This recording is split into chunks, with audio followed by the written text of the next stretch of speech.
সমগ্র বিশ্বের সাধারণ জনতা তাদের দাবি দেওয়া নিয়ে মাঠে নেমেছে। আমরা আজকে বসে আমাদের সরকার প্রধানকে জানিয়ে দিতে চাই, কর্মচারীদেরকে দ্রুত সময়ের ভিতরে 50% মার্গ ভাতা দিতে হবে। এই মার্গ ভাতা না দিলে কর্মচারীরা না খেয়ে মরতে হবে। তাদের যে অবস্থা, এই অবস্থায় তাদের পরিবার নিয়ে ঢাকা সরকার সারা বাংলাদেশের গ্রামেও বেঁচে থাকা খুব কষ্টকর হয়ে যায়। তাই কর্মচারীদেরকে অনুরোধ করবো, সরকারকে অনুরোধ করবো, দ্রুত সময়ের ভিতরে কর্মচারীদেরকে মার্গ ভাতা দেন, কমিশন গঠন করুন এবং মার্গ ভাতা প্রদান করুন। মার্গ ভাতা না দিয়ে এই কর্মচারীরা ভুষে উঠবে, এইটা আমরা চাই, এটা আমরা কামনা করি না।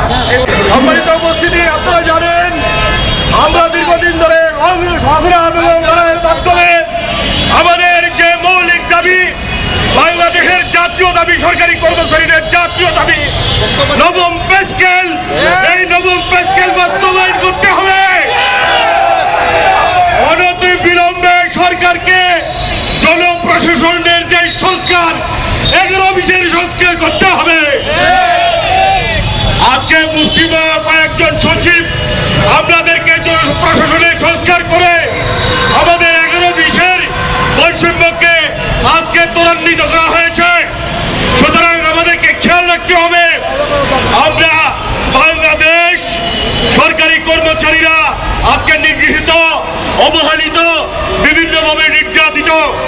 আমরা যারা বিগত সময়ে সরকারের সময় নির্যাতিত ছিলাম, ভাইরা আমার, আজকেও এই বৈষম্যমূলক সরকার প্রতিষ্ঠা হওয়ার পরেও আজকে আমরা নির্যাতিত।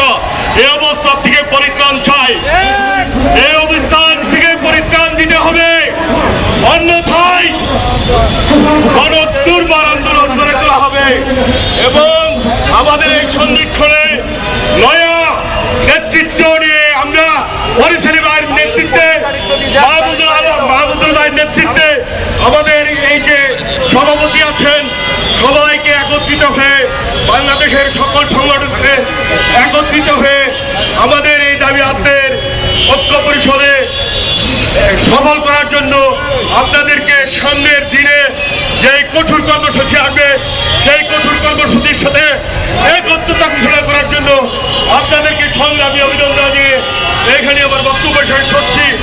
বাংলাদেশ জিন্দাবাদ।